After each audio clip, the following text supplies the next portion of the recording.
the boxing show that's knocking out the competition. The kick-ass podcast that make you want to listen. The place where boxing fans and fighters rejoice. Thumbs up for Richie. You're listening to The Fighter's Voice. Good evening, ladies and gentlemen. I'm your host, Richard Ortiz of The Fighter's Voice, the only voice that matters. And I'm like our guest coming up with the best DNA in the world. Ladies and gentlemen, Sugar Shane Moseley Jr. Welcome to The Fighter's Voice, my man. Oh, thank you, brother. Appreciate it. If you don't mind, no offense, but I'm Shane Moseley Jr., not Sugar. Okay, well, I had to put some sugar in there, man, because the way you move, man, I appreciate that. The whole family. I appreciate that, brother. That's right. Okay, well, I meant nothing by it, man. It's just, hey, I said that when I said DNA, I started thinking about your pops. Oh, thank you. No, and I appreciate that too. And I remember on your some of your interviews, you said, "I love where I come from. I love my family, but I am my own man," and I respect that. Yeah, man. Yeah, I think at one point I wanted to be a sugar man. Like, you know, I'm of that sugar, and then I'm my own man. But I just you know, I thought long and hard about it, and I just wanted to be me, man. So, you know, who else to be other than yourself? And so I'm Shane Moseley Jr. through and through. Oh, yeah. And yes, you are. And you got a wonderful grandfather as well, too, man. I mean, you know, and that knowledge of the sport of boxing. And I want to talk about this second chapter in your career. I mean, where you're at today, you're a phone call away from that title opportunity. A lot of people have just thought that you would disappear into the sunset. Okay, he made a run at it. Okay, he was good, but he just wasn't as good as. But ladies and gentlemen, let me tell you this right now. If you have not followed him, you wouldn't even have to know what part of the family he was born into, because he is his own man. He has his own identity, and he's knocking on that title opportunity. You're as good as your last fight, and your last fight, my man, took care of business. Thank you. I appreciate that. Yeah, man. I think I'm a phone call away, if not, you know, one more fight, you know, this next fight. So hopefully we hear some good news and get closer to that title fight, if not the title fight. You know, I've always spoke to my friends or fighters that I knew, and I said, "Hey, be ready." And they said, "What are you talking about?" I mean, he's fighting so-and-so. And I said, "Hey, man, you never know. There can be an injury. And if you get offered that fight in a week notice, you're going to say, oh, no, I'm not going to be able to take it because of this or that. But if you stay in the gym, you never know what's going to happen." And I truly believe that it worked good for UFC, and it should work good for boxing too. Absolutely. Like, and you know, it's really funny. I mean, especially, you know, I'm fortunate to have this as my only job, you know what I mean? But, you know, even if you have another job, like if you're doing this, like what else do you have to do? Right? If you're in this, aren't you doing it to be the best? Aren't you doing it to become a world champion? So what else do you have to do? Exactly. You know, like why not? Like, why not train? Why not get in there and be put the at work the best of your sport? Yeah. Why not put the work in? So, you know, absolutely. I think that they, you know, fighters should be, you know, ready for that phone call. You know, like my past two fights, even when I fought Gabriel Rosado, I got a 5-week notice for Gabriel Rosado. For my fight in Pomona, I got 3 weeks notice. You know what I mean? Like, it is what it is. You know what I mean? They go, oh, well, you know, you didn't look as good as you should have, you know. But yeah, maybe not. But if I would have got a full camp, I probably would have looked better. But I didn't, and I you know, I did my thing otherwise. I mean, it no matter. So, you know, with the full camp, I got, you know, 8 weeks for Demetrius Ballard, and you saw what I did. Exactly. Let's get through the chase, man. I mean, there's a fight taking place this Saturday. I know you're excited about to see these two gentlemen share the ring with Spence and Crawford. You know, without giving anything away, I mean, or who's you leaning towards? What do you think about the event itself? And have you seen anything different in any of these fighters as opposed to, okay, well, you know, I noticed Spence is doing something different or Crawford doesn't seem the same. Just from you noticing from the outside, do you see anything different, and what can the fans expect once that bell rings? I mean, honestly, I think fans can expect a great fight, a war. It seems like from what I can see, that these guys are willing to give it all for this. They both want this very, very badly. and I think that they're gonna put on a hell of a show. I could see this fight ending in a knockout either way, honestly. So I'm excited for that. You know what I mean? It kind of reminds me of the Hagler Hearns and those types of fights, like back in the day, back in the glory days. You know, so this is that caliber of fight to me, and I think that they're gonna put on a show that people could be proud of. I agree with you, man. I do. Will you be up there in Vegas, or are you going to be at home watching it on a big screen? Yeah, I'm just gonna be at home watching it, man. You know, I don't have any affiliation with PBC, and then I believe the tickets are, you know, already kind of sold out. So, excuse my daughter in the background. Oh no, hey, she's part of the but show today. yeah. But yeah, you know, yeah, I think I'm not gonna be there, but I'm gonna be watching for sure. I wouldn't miss that fight for anything. So, I'll be watching, you know, at my house. You know, what was it like being on, you know, living in the house and, you know, with Andre Ward and some of the other middleweights? I remember one of them was Madman Mark Hernandez, Daniel Valdivia, because they're from our location, Fresno and Tulare. And did you think that would give you the how can I say it, household name that it gave you? I mean, you made good use of that opportunity being there. Did you feel any pressure because of having your dad's last name? No, I didn't feel any pressure having my name. I felt like a lot of the guys there wanted to beat me because of that, because they felt like, you know, like it would give them some form of success or something like that. Yeah. But yeah, like for me, I was actually, you know, nervous because, you know, it's just a nerve-wracking experience, especially if you know, like kind of the intricacies of it. Like if you lose, then that means you can't fight for a whole entire year, you know, so you wouldn't be able to essentially fight for that long. And, you know, like I think the fights were like, I think you got like 4,000 to fight and then 4,000 to win. It was like something like that. It was like something really, really small. So if you lost, you would essentially be not getting that much money and be, you know, out of your sport for a long time. So it was a nerve-wracking experience. But being in there with all the guys, being kind of in those situations, I felt like it only made me a better fighter, made me more focused. Obviously, it put me in the mind space to really, really be dedicated and focus on the goal and winning. So, you know what I mean? I felt like it made me a better fighter. There was one fight. Exactly, I agree with you. There was one fight that took place, and I remember it was Marcos Hernandez and Daniel Valdivia. Initially, Daniel Valdivia was awarded the victory. He was called back into the ring, and they changed the decision. What did you think of that? And is that what you saw yourself, if you're able to speak on it? I mean, so because I was on Danny's team, and I mean, I watched the fight back and you know, many times, and I thought Danny won. I just thought that, you know, he was the, you know, he was the cleaner fighter. He won that night, in my opinion. You know, ultimately, Marcos Hernandez couldn't fight. You know what I mean? Like, he was the more banged up guy afterwards. He was cut. He was bruised. He even said, like, he had, like, a headache going into, like, after the fight. Yeah. You know, and Danny was essentially, you know, good. You know, so to me, that was kind of like everything that you, like, needed to, like, I needed to hear as a fighter. Because I'm like, okay, there's one guy that, like, says that, you know, like, he's all banged up and cut and stuff like this, and he can't really see well and all this stuff. And then another guy that isn't, and he's the loser. So to me, it was just kind of like, it didn't really make sense, but, you know, it is what it is. I'm not a judge. You know, they made their decision. They went for it. And so for me, you know, I wanted to fight. You know, my fight wasn't very pretty with Devon Lee. So I wanted a little bit more time. So I wanted the last spot.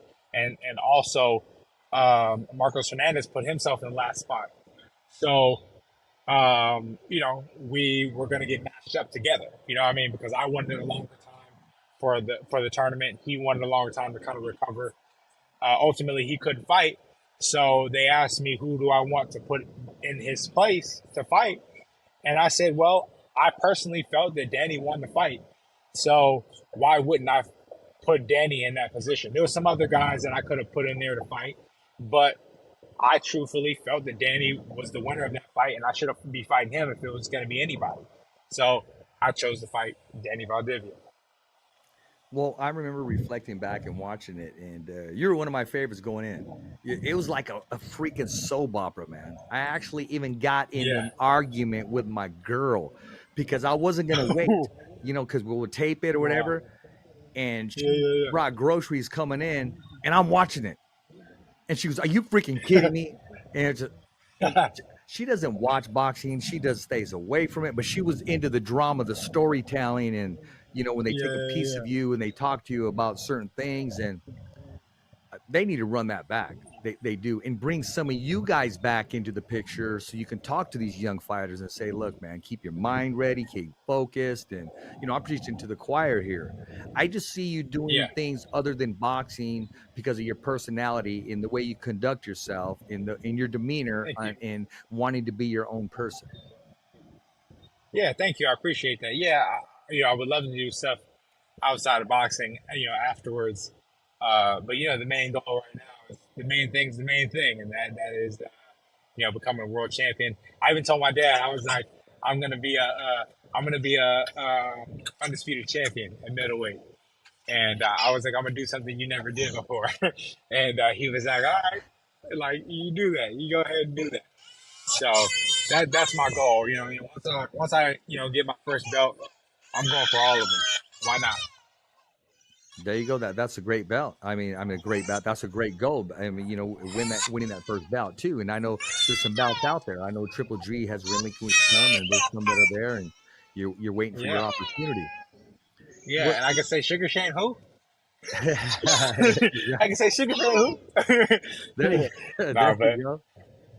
So but yeah, I mean, like, what's that? at home, are you called Shane, or are you called Junior, or what do you call that at home? So it's so funny. Like, since I was young, like my brothers and sisters actually used to call me Shane because I was the second Shane. So it was like Shane twice. Oh, okay. Shane. So they would call me Shane. My dad just calls me, Shane. But like my brothers and sisters on that side of my family call me Shane. Well, there you go. So That's cool little nickname there. Hashtag Shane. I like that. yeah, It almost sounds like cha-ching, like some money coming your way. yeah. Yeah. I didn't like Little Shane or Shane Jr. like that. Like I'm 6'1", you know what I mean? I'm middleweight 6'1", you know what I mean? I'm not Shane Jr. or Little Shane. Like, it just sounds crazy to me. You know what I mean? You're grown up, Shane. Yeah, I'm a grown man. They got people call me Little Shane. Like, get out of here, man. Exactly, man. I remember we both commented on something, and we both agree on this. And I put up him with the top 5 in the world. I got to put Tommy Hearns in there too. And I'm talking about having the most lethal weapon, left jabs in the Oh street yeah, science. We both agree. Larry Holmes. I mean, 100%. Tommy has to be in there with that pin. Tommy's Yeah. definitely in there, man. Who else? Who else is in there?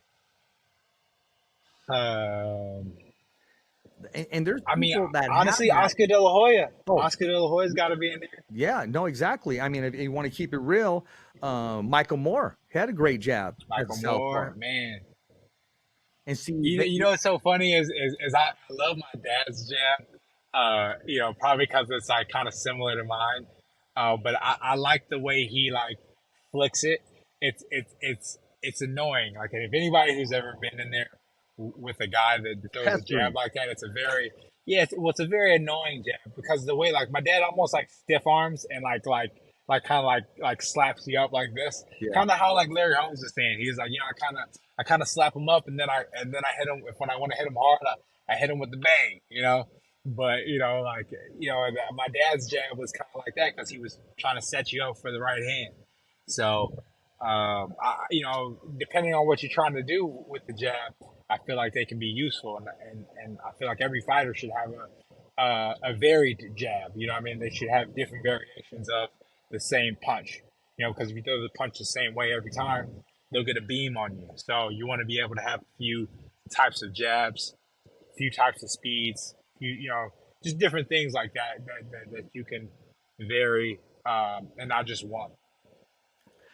There's two things that come to mind when I think about your father, not just his work titles and the success he's had. I've always wanted to meet him and ask him, what were those sparring sessions like? Because I remember he came over to help Oscar for his Mayweather fight. I wanted to ask him Yeah. that. What were those? Because they closed the doors. And, how he mimic Floyd. And how many times did he get asked, remember when he landed that right hand on Floyd?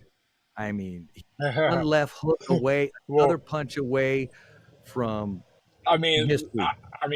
almost every time I'm around him, and like people like we run into people on the street, there's not a time since then that I've never heard it. Like literally every single time. There's not a time that I've ever been with him that when people see him, oh, you almost knocked out Floyd Mayweather. Oh man, you hit him with a great right hook, right hand. Like every time, like without fail, like every time. So I'm sure that when I'm not there, people are saying it to him quite a bit. So, I must have heard it maybe 10,000 times. What Like, no exaggeration. what if you got out of it? I mean, what if he shared with you? Does he ever say like, "Man, son, I had this dude," or you know what? Oh man, Well, just so, inch lower, or what does well, he so, ever? so the How thing does how is does he like, reflect on it? I should ask. well, I have, even recently, like I told him, I said, if you would have approached that fight a little bit different, um, I think you would have had a different result in the fight. If you notice in the fight, he came out and he was fighting very, very fidgety and very, very fast. I know my dad like normally fights pretty fidgety and fast, but he was fighting exceptionally fidgety and fast. And he had kind of relayed to me why he had done it that way, and why he felt that way. He felt that because he was older, he didn't really have as much juice as he did when he was younger. Yeah. So he wanted to try to get him out early, and so he just kind of threw it all out there. And I told him, I said, well, I agree with you. You were a little bit older, maybe not that, but you still had the technical.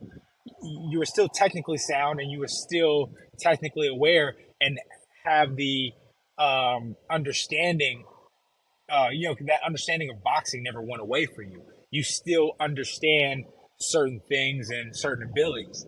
So if you would have maybe just started a little bit slower and got an understanding of him rather than just going out there and trying to go balls to the wall, you probably would have had a better result. And maybe you would have landed that punch a little bit later in the fight and would have gotten a knockout rather than just stumbled him. You know what I mean? Because if you would have taken that maybe into the, um, uh, you know, sixth round, who knows what type of fight it would have been, you know? I agree with you. I agree with you. So, but he did agree that, he hurt him pretty badly, and he thought that, he did, he felt like he almost had him. But I think that, it was a little too soon.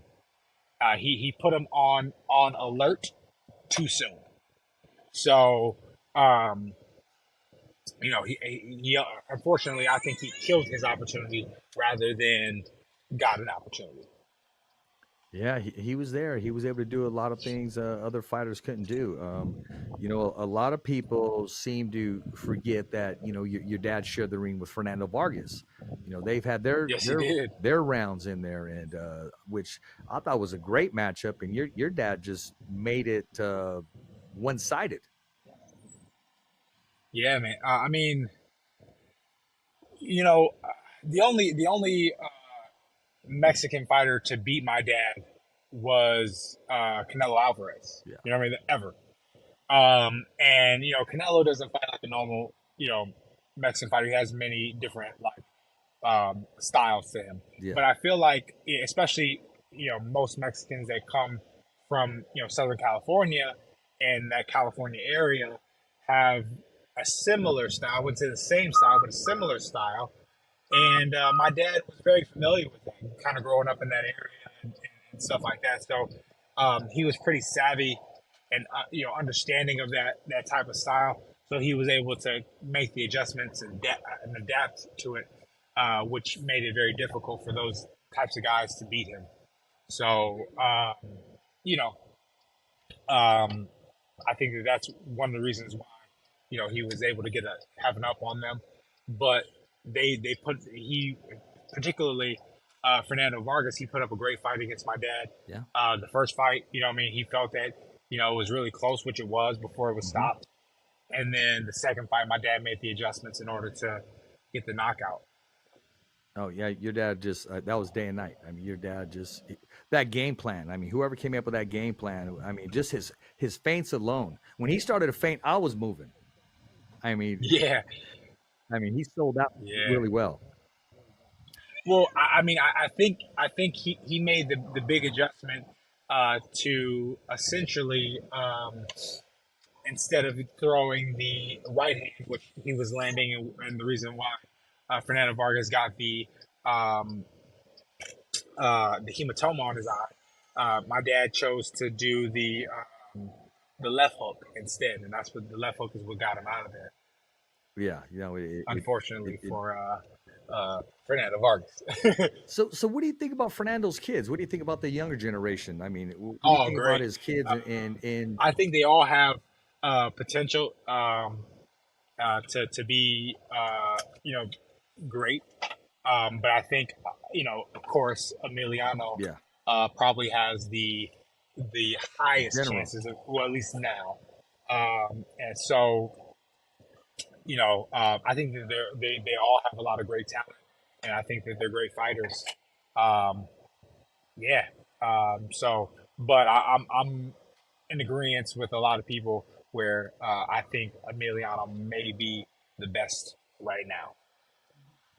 Yeah, I would say so. I also love the fact the way Fernando reinvented himself, that he's able to show a side to people. You know, a lot of people, of course, you know, remember him as being an assassin inside of the ring, and now to see this side, this protector, and also this nice guy outside of the ring as well.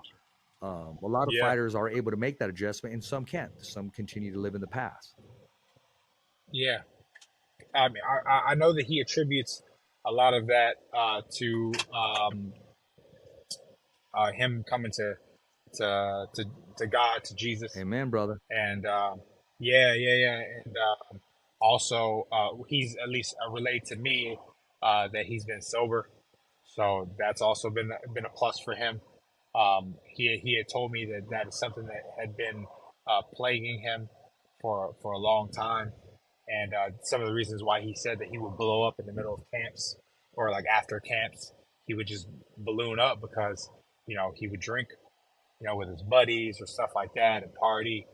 And so, you know, taking that out, man, when I see him, I'm like, bro, like, you lifting weights, man, you getting buff, bro, you looking young, like, wow. And he's like, yeah, man, I'm just, you know, I'm not plaguing myself anymore. I'm not, you know, I'm not drinking anymore. I'm not, you know, doing, you know, stupid stuff anymore. You know, I'm making sure that, you know, my body's taken care of, my family's taken care of, and he has more to live for.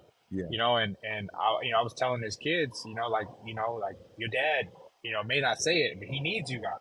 You know, he needs you guys to be doing well because that's going to give him hope to push forward and to fight for and to all those things, because he wants to train you guys to be world champions like he was. So, you know what I mean? Like, he needs you guys, and you could see that close bond with them. They all like have so much love for each other. It's such a cool thing to see, you know, all of them together and things like that, and just having that family bond. No, yeah, I agree with you. A very nice family, classy family. I text the dad every so often, and he very informative. He knows exactly what his job is now at this point in his life, and how he continues to reinvent himself and just still be that likable person. Yeah, And trust me, it's still in there. He still has some rounds in there. I wouldn't cross his path the wrong way, because he just has that look to him. yeah, And I gave him a man hug, and every time I do, brother, it's like hugging a brick wall. I mean, the dude is solid. man, he is solid. Yeah. And when I see him, I'm like, bro, like you've been lifting weights or something. You've been doing something because you look ferocious. No pun. Exactly. Hey, I want to ask you this, man. What do you think about the 140-pound division? They're talking about possibly Regis Prograis now possibly sharing the ring with Devin Haney. But you still have the Teofimo Lopez out there. You got Arnold Barboza, who walked away from a title shot and also didn't renew his contract with Top Rank. You got Jose Ramirez, who has one fight left with Top Rank, but has let the public know that, he may become a free agent. He's looking to get those big fights if, in fact, he has the opportunity. What do you think about the whole 140-pound division as a whole? Possibly Ryan Garcia going up to 140 pounds, and possibly even Tank Davis. I want to know what your take is, and then I want to share with you what I'm feeling. Well, I think that there's a lot of great talent, a lot of great fights at 140. I think that it's kind of that obviously all these guys are somewhat young, or like most of these guys are somewhat young. Come The on, older brother, guys bring that it, you bring it, named, brother. You're going where I'm the going with older it. guys, the older guys that you kind of named, they might be here, but some of the younger guys, I'm gonna assume that they're gonna kind of do what my dad and a lot of these other fighters did, which was go to the welterweight division. Bring it here. So they may be prolonging this, or who knows, they may give us the 140 fight, and then also move up again and fight again. Like my dad fought Oscar at 147, and then he moved up to 154 and fought Oscar again. You know what I mean? Yeah. So it could be a situation like that. A lot of the fights that are there that have a lot of potential are gonna be there for a pretty long time. So I can't say that these guys can avoid each other for a long time. So they might as well get it out of the way sooner than later, and let's get multiple fights out of the deal. You know what I mean? I really, really commend Ryan Garcia for taking on a big challenge like Gervonta Davis, and really put his best out there. You could see that he was lacking a little bit in the experience, and maybe all of the hype got to him. You know what I mean? Who knows? Only he knows what happened. But I was expecting him to do a little bit better. I thought that he would do a little bit better. Just knowing Ryan Garcia, kind of growing up in the same area as him, we're in the amateurs around the same time. He has a lot of boxing knowledge, so I thought that there was probably going to be a little bit more layers to his game, and I didn't see that. But as far as the 140, I went off on a tangent. As far as the 140 division, I like where you went. No, yeah. But yeah, so we'll bring it back. We'll go full circle. So as far as the 140 division is concerned, I think there's a lot of great potential there, a lot of great fights there, and I am going to think if as far as like my side is concerned, which is Golden Boy, if they're smart, they would go and take a fight with a guy like Rolando Romero. Rolly. I think that would be a good fight. Obviously, it's with PBC again. They're able to make their guy a world champion and put him and give him validity in order to be in the talks of that. And they also say, like, when a guy wins a world title, he becomes 10% better. I agree. As Devin Haney became better when he won the World Cup. Absolutely, 100%.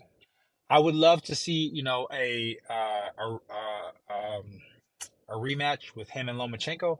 Doesn't look like that's going to happen. It looks like, from all of the talk that I've heard, is that, he's probably going to be moving up to 140 pounds. Yeah. That's Devin Haney. Dave It would Haney's a make big boy. sense. Yeah, he's a big dude. He's not a small dude. I mean, truth be told, I think like he should probably do what my dad did, which was move up to 147. It'd Yeah. probably be smart for him.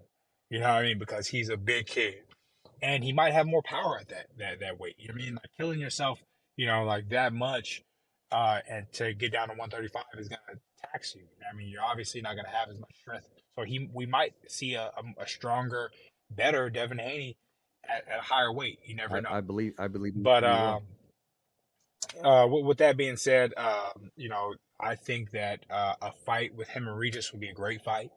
I Who wins that think fight? that Regis. Who wins that fight if Ooh, it's signed?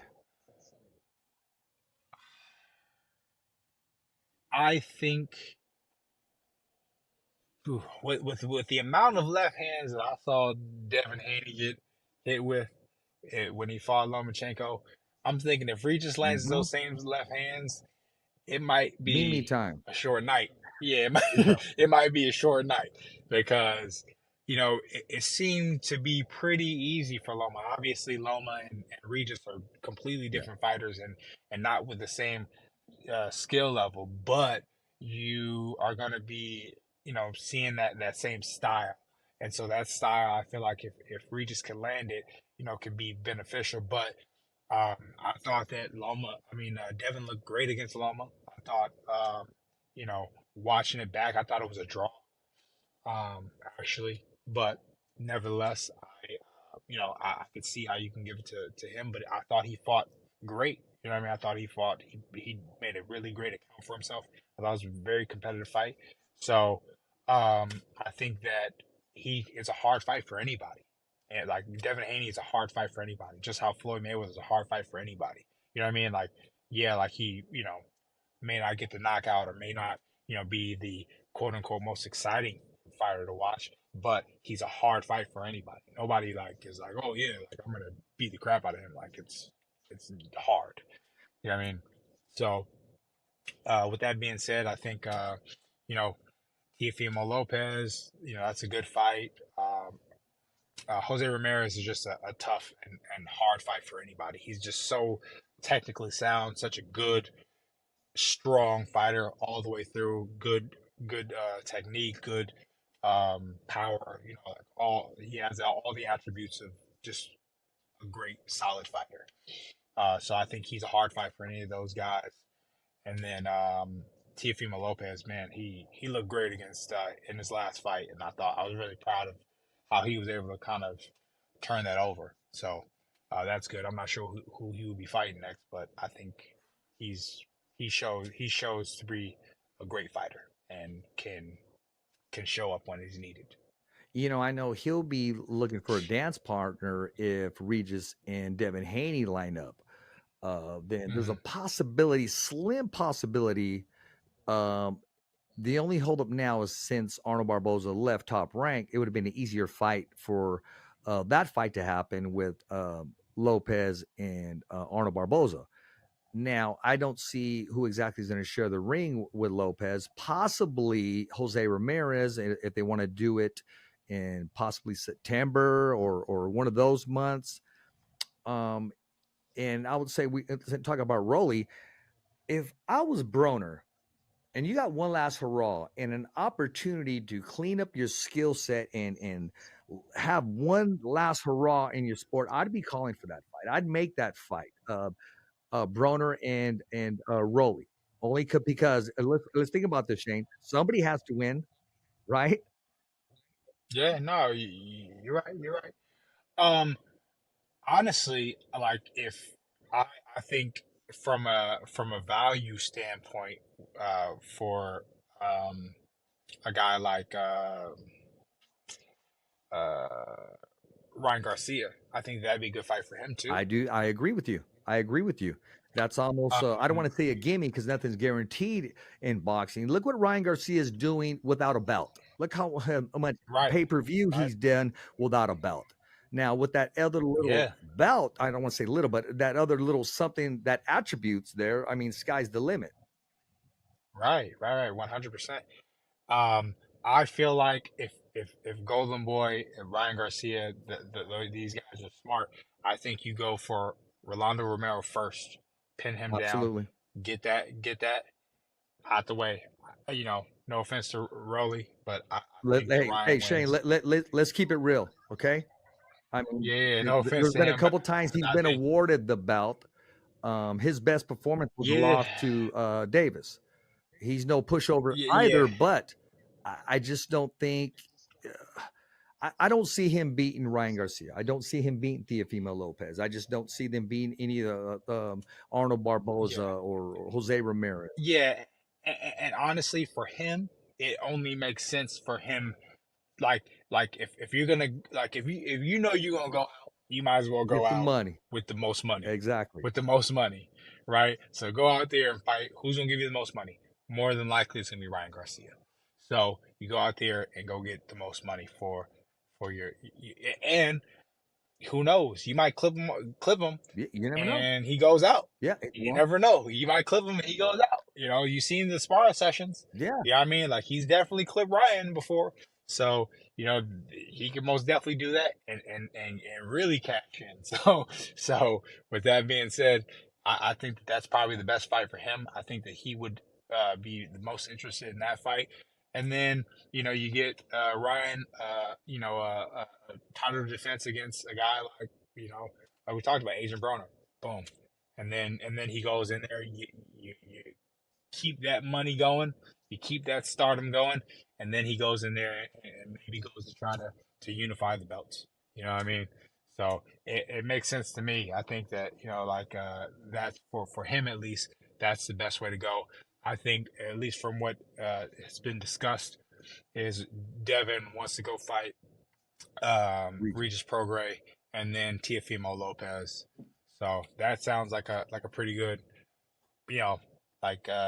some pretty good fights right there. I think those two are pretty great fights. I mean, to say that you can beat Regis Prograis and then go fight Teofimo is saying a lot. You're saying, yeah, you're saying a lot.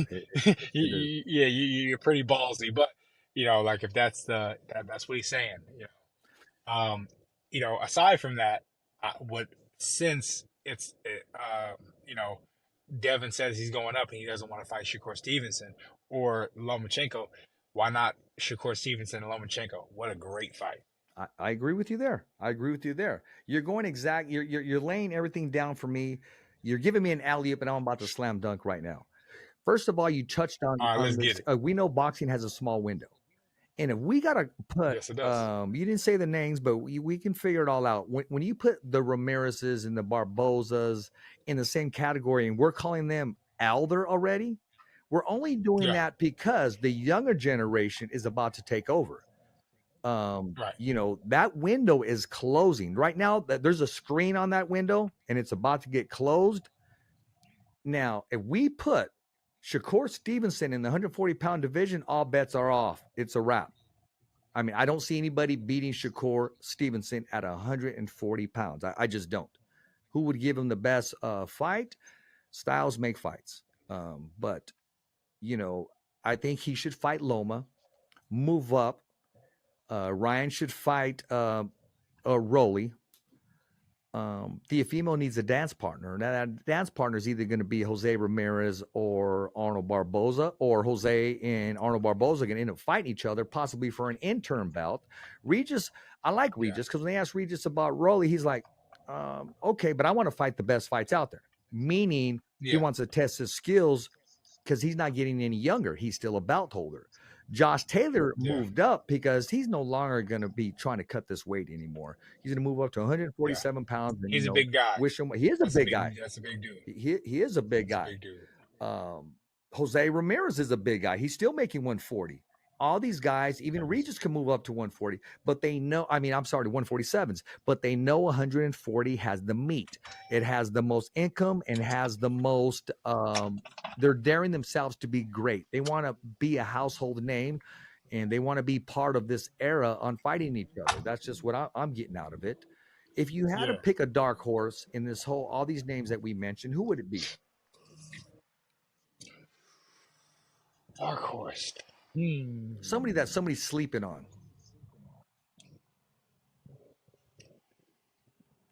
Or who cleans it out right now? I said Who cleans Cooper it out? does if he moves up, but he has not yet. Yeah. The names that I named now, I mean, who cleans up that division? I don't think Shakur moves up just yet. I think he'll probably I agree. clean out the 135 division first, right? Because I mean, he's only had one fight at 135. You know what I mean? And he can, since if Devin, you know, leaves all the belts, I think he can clean up pretty easily. You know. So with that being said, you know, he cleans up that division fairly easy. And he probably won't move up to 140 for a while. But I think, let's see, give me the names again one more time. Okay, we had I was about to say we have Shane Mosley. Look at you. I'm about to put you in the mix right now. We got Teofimo Lopez. Yeah, too big for that. We got Arnold Barboza. Okay. We got Jose Ramirez. Teofimo Lopez, remind again, he is the world champion. Devin Haney's moving up. We got Regis Prograis. Ryan Garcia. We mentioned AB Broner, and we also mentioned Rolly. Now, one style I didn't match up was, which would be a great style for boxing, would be Teofimo Lopez taking on Ryan Garcia. To me, that would be the mega fight.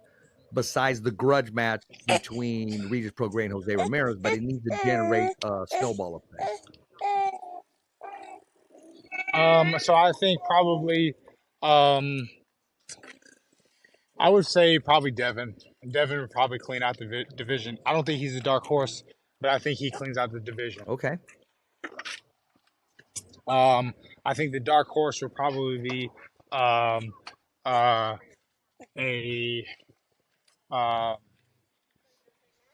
can't think of his name right now. You said the older fighter. Ramirez or Arnold Barboza? Ramirez. I think I he's agree with probably the dark horse. I agree with you. I agree with you. I think people will sleep on him and take him for granted, and yet he's going to propel himself on some fights that he's on paper not supposed to win or bearing close, and put himself in a position to sweep the whole division. I like Arnold Barboza. I believe that he has great skills. He was also in the amateurs with me. I'm just not sure if his power will translate in some of those bigger fights where these guys will respect him. You know, I mean, he has decent power and good skills, but I'm not sure if it'll translate. I would like to see him in a big fight, a title fight, to see how that changes over or transfers. But you know, I think he just unfortunately hasn't been tested yet. You know what I mean? And he's getting a little bit older. So, you know what I mean, we got to get him, you know, tested to see where his championship pedigree is. You know what I mean? And really get him, you know, get a fair assessment of him. But because he hasn't been in that championship level, championship fights yet, we're not able to see get the best depiction of him. So hopefully we can get him a championship fight soon, so that we can see and be able to have that better discussion. All these other guys have had, you know, championship fights and stuff like that. Like Arnold Barboza hasn't fought for a title yet. No, right? no. He had an opportunity with Regis Prograis because he needed a dance partner. Yeah, but and every other person, numbers or time or weight. Yeah, every person on that list has had a championship fight, including Ryan Garcia. Correct? No. So- Ryan hasn't had. Yeah, yes, you're right. I stand corrected. Yeah, he did. Yes. Yeah. Yeah. So everybody else has I had forget championship. about that. I forgot that it was for a title. I just saw the name. Yeah. I mean, when you got two Yeah. big names, I mean, you really don't even recognize the belts anymore because you recognize the best fighting the best or daring themselves to be great. Yeah, absolutely.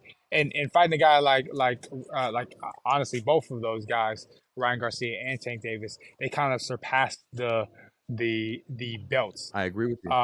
Fortunately and unfortunately, I would say unfortunately for Ryan and fortunately for Davis. You know, I mean, Davis doesn't necessarily need uh, um, a belt anymore. No. He's kind of like Canelo. Yeah. You know what I mean? Floyd Mayweather. Like he's gotten to that level where like people, the name value of him You're getting like a payday. kind of sells itself. Yeah, Absolutely. you tell people you going to see Javante Davis fight. Oh yeah, he can fight. You know what I mean? You know, just like if you say Canelo, you know what I mean? Like Canelo don't ever need a belt. You know, Floyd Mayweather doesn't ever need a belt. You know, it's like, you know, they get to a certain level where like you don't need a belt anymore, and Javante Davis has that. Now Ryan has that name value, but he doesn't have that same, how do I say, he doesn't have that validity of being a great fighter. You know what? I agree with you there. What I do want to At know least yet. is when is Shane Mosley Jr. gonna get another opportunity? When is your next fight? Tell the viewers, the fans, before we close right here. When can we see you Yeah, back in man. the ring? So hopefully, I've heard from Golden Boy, my promoter, that they're looking for me to fight in October or November. So hopefully, I can get you guys a date sooner than later, and I can let you guys know when exactly I'm fighting. But it looks like in the fall, October or November. Well, You see my baby? oh yeah, hey, only on the fighter's voice, the only voice that matters. You know, That's right. got to bring her on. Yeah. Yeah, let's put her on camera if you don't mind. Boom, and I'll. There you go. Yeah, Yeah, she beautiful baby girl. that's Jewel Jeanette. Say So, hi. And there's my boys right here. That's Brown Sugar, okay, and that's Addison. good luck your And yeah, family, he goes man. by Sugar. Thank you. Hey man, well I appreciate you taking the time, multitasking. You kept it 100. You let us know right out the gate. You know, once you Yeah, get man. that date, let us know, man, and you know we'll bring you on the back on the show. Or if you just want to talk boxing, reach out and say, Rich, you know what? I started thinking about what you were saying, and I like to add to this, or let's talk about this, or I may be doing some subjects later on the best left hook to the body or the best right cross, and I want to make sure I bring you on, and we can talk boxing all day long. All right. Off the cuff, who's the best left hook to the body? To the body? Okay, a lot of Yeah. people didn't give this guy credit. He had a very good left hook to the body, and they didn't give him credit because his right hand overshadowed everything. Tommy the Hitman Hearns had a great left hook to the body. Oh yes, he did. And what Yes, he Julio did. Cesar Chavez, I mean, yeah, effortless. Yeah. But there was a lot of Yeah, other man. people that got overlooked. Your pops had a great left hook to the body. Yeah, Canelo's got a good one Oh, too. My dad Canelo. said that was the. Yeah, Canelo said, like he said, Canelo. Yeah. If he was gonna Miguel go down for Cotto. any body shot. Miguel Cotto got Yeah, the Miguel to the body. Cotto. Yeah, Tito Trinidad too. Ooh, got a lot. Oh yeah, exactly. I like Tito because he'd spring off his knees. He generated power. Yeah, no. I All mean, right. come on now. All right, so top 5 off the cuff, rapid speed, top 5. Okay. Any era. Oh, in this era or Rapid any era? fire. No, any era. Rapid fire. Top Tommy 5. the Hitman That's Hearns. hard for Nobody me. beats him at 147 pounds. I mean, not even Bud Okay. Crawford, not even Errol Spence. He stops Mayweather with that right hand. Nobody could withstand that right hand. One of the best right hands in the sport of boxing. Roberto Duran by far has to be the number 2 assassin. The man was just mean. I was told by Sugar Ray Leonard, looking at him was like looking at Helter Skelter himself. And Regis Prograis said it was looking at the devil himself. Now, let's go back. Sugar Ray Robinson. Nobody moved like Sugar Ray Robinson. I believe Bruce Lee even mimicked Sugar Ray Robinson and the way he was agile, moving left to right and right to left. And I got to give it up to one of the most pressure fighters out there, and that would be Julio Cesar Chavez. Now, I'm going to say this right here, and as far as the heavyweights, man, this guy gets overlooked, but I can't have him replace the greatest of all time, Muhammad Ali. But Jack Dempsey gets overlooked a lot. We're talking about pound for pound. The man wasn't over 200 pounds, but he would knock you silly. But there's a lot of fighters that can arguably take those spots. I mean, Armstrong, who and simultaneously defended all 4 bouts. Marvin Hagler, he did it the hard way. But if I have to go, it'd have to be one. It would be Roberto Duran. Mm. You said number one would be Roberto Duran? No. If I had to two? pick one that had all the attributes, Okay. if I had to pick a fighter, it would be Roberto Duran. Yeah. Mike Tyson is Love fine, Roberto, but, man. there's a lot of different things about Mike Tyson that I would like to change as far as his management, but I can't. The sport of boxing has a small window, and it has a small window for a reason. If I had to pick one fighter, it would be Muhammad Ali and Roberto Duran. All right, beautiful top five. Beautiful. Yeah. Where's yours at? Let me hear yours real quick. Ooh. All right, so off the cuff. Let's see. I can't remember. I forgot. I can't believe I forgot this. All right. Yeah, definitely Muhammad Ali. I'm just gonna no particular order. Okay. Muhammad Ali, Roberto Duran, Sugar Ray Leonard, Sugar Ray Robinson, and who is last? I would say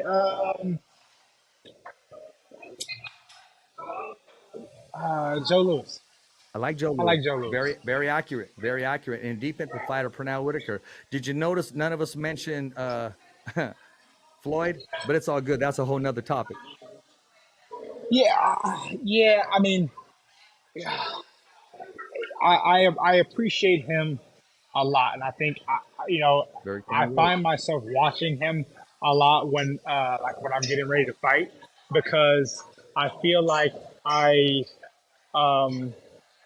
like his winner's mentality. Yeah. And I like the way he looks at winning when it's time to. You know what I mean? But I just don't think that it's necessarily like the best. You know what I mean? Yeah. Because it's unrealistic to look at the only reason why he's the best is because he didn't lose. You know what I mean? That doesn't necessarily make you the best. Does that make you the most successful because you didn't fail? You know what I mean? No, that doesn't mean that you're the best because you didn't fail or your business, never went bankrupt. And there's a guy that has many businesses that went bankrupt, and now he makes a lot of money. You know what I mean? And he learned a lot of different values from that. I think we put a lot of value in just not losing, but there's a lot of value in losing as well. There's a lot of value in being able to take a defeat and come out different and better than when you lost. You know what I mean? And I'm actually trying to do that with myself. I want to become a world champion. I've lost 4 times, and I still want to become a world champion. And I want to become an undisputed champion, and imagine when I do that, what category that puts me in. You know what I mean? I'm able to lose and come back from that and change and grow and be better. How many of those guys, that are on that pound for pound list or whatever like that have done that? You know what I mean? Absolutely. Come back from adversity. You're come in a back good place from right now. Yeah. No, you are. I am. You're in a good place. And I believe that. I know that. Exactly. Yep. Hey, Shane, man, I want to thank you for taking time out, man. And let's talk some boxing. I'm going to book you just because. I'm going to call the topic just because. And we're going to go off the cuff. No rehearsing, no nothing. I like that because that's when you bring it out of the Wales Valley.